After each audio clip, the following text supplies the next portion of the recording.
Couch with Mo for coffee and combo. You're on the couch with Mo for coffee and combo. Well, in my last video, I had the girls here, and they kind of gave their spin on a lot of different things.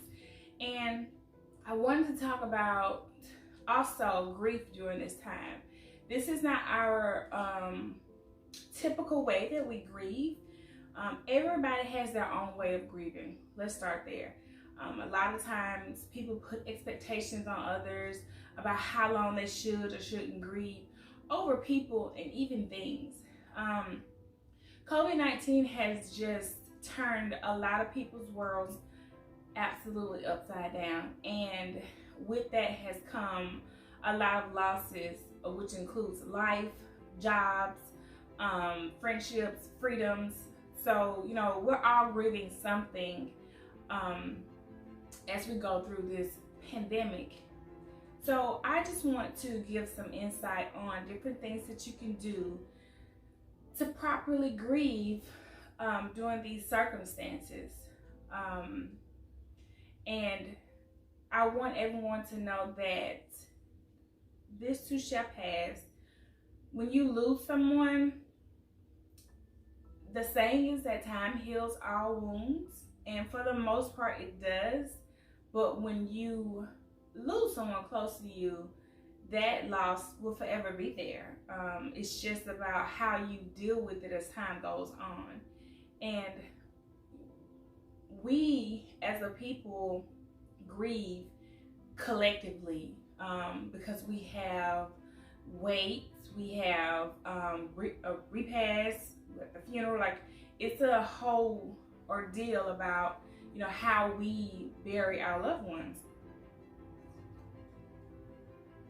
And so at this point, we're not able to do that as we would like to. There are a lot of graveside funerals. And at graveside, you basically say a few words, the family sits in front of the casket, and then the casket is dropped. So we're not able to grieve collectively. We're not encouraged to grieve in a gathering, a group of people together. That's not encouraged with what's happening right now.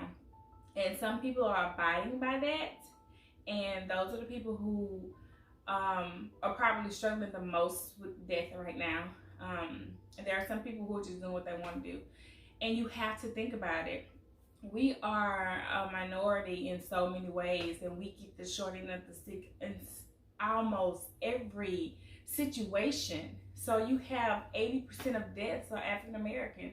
And I'm looking like, I know that we have pre-existing conditions, which doesn't help us, but we don't help us either.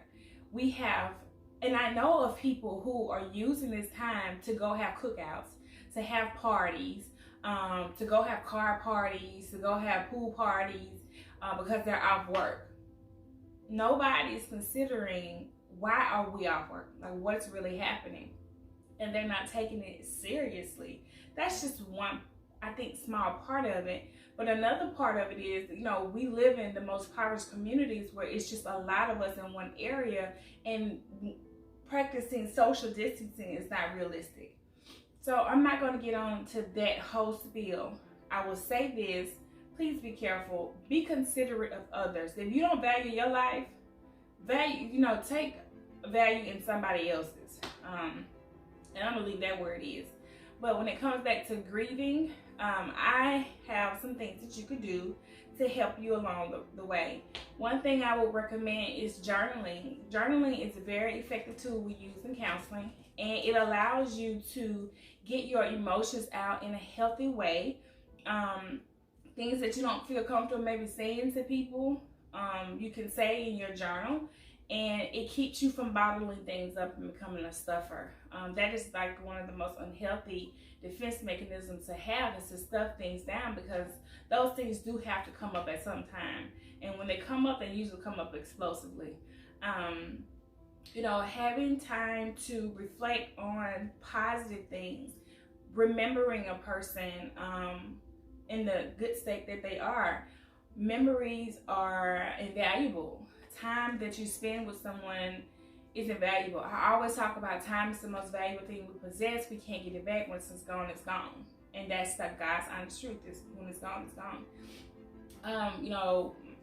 Trey always, gets on to me about why am I always taking pictures and why am I always videoing? Because when I leave this world, I don't want just a piece of paper that says, who I left, when I came, and some pictures here and there. I really want to leave like a video for people to be able to see how I live my life and the things that I enjoyed and my family, my kids.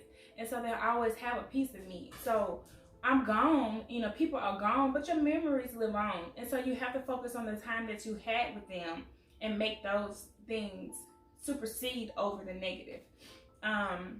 We don't know why some things happen, and asking the question why will probably be the most frustrating thing you'll ever do, because we don't know why things happen. Sometimes we do know, and it doesn't make it any better because you still have to deal with the loss. So I encourage in that process as well, stop asking the question why. It's not beneficial to you moving on through the process of grieving and getting the closure you need, because a lot of times when it comes to death, there is no rational reason as to why that would ever make sense for you, because someone is gone. And that's the part I wanted to talk about from my last video that I didn't get to. Another part that I want to touch on before I get out of here is because it's being quarantined, being by yourself, people feeling that they are lonely, so they are settling for company that they do not need. I am encouraging my single men and women, do not make a decision based on a momentary situation that you have to live with for I don't know how long. You're lonely. Classify it as what it is. You're lonely. You're not desperate.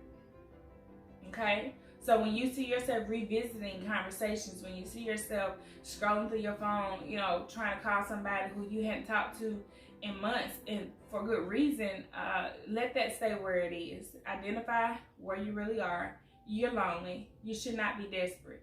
This too shall pass. Like, we don't want to develop habits of surrounding ourselves with people for the sake of just not to be by yourself.